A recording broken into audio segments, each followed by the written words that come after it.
অনেক দিন থেকেই ভাবছিলাম যে পদ্ম ফুল লাগাবো, তার জন্য আমি পদ্ম ফুলের মাটি তৈরি করছিলাম। বাবা আর আমি গিয়ে পুকুর থেকে কাদা মাটি নিয়ে আসলাম, সেগুলো আমার ভিডিও করা হয়ে ওঠেনি। তো এই মাটিগুলো আমার চাকা চাকা ছিল, এই মাটিগুলোকে হাত দিয়ে মিহি করছিলাম যাতে মাটিগুলো একদম নরম হয়ে যায়।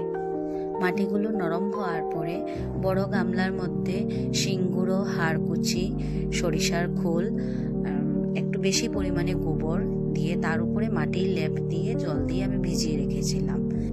5-6 দিন যাওয়ার পর গামলার এক সাইডে হাত দিয়ে ফাঁক করে সেই ফাঁকের মধ্যে টিউবগুলো লাগিয়ে দিলাম।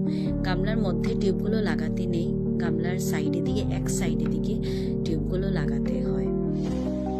টিউবগুলো বেশি ভিতরে লাগাবো না, একদম হালকা উপরে লাগিয়ে পাতাগুলো বাইরে রেখে দেব। তারপর হালকাভাবে হাত দিয়ে তার মধ্যে জল ঢেলে দিলাম। এই দেখুন, আমার দুটো গামলার মধ্যে আমি পদ্ম ফুলের টিউব লাগিয়েছি। তখন আমি জানতাম না যে আমার পদ্ম ফুলের কালারগুলো কি হবে। 1 মাস পরেই দেখলাম আমার একটা গামলার মধ্যে সাদা পদ্ম উঠেছে এবং আরেকটি গামলার মধ্যে পিঙ্ক কালারের পদ্ম ফুল ফুটেছে। কিন্তু পদ্ম ফুলগুলো ততটা বড় হয়নি যতটা আমি ভেবেছিলাম। প্রথমবার ফুটেছে, তার জন্য সেগুলো ছোটই ফুটেছে।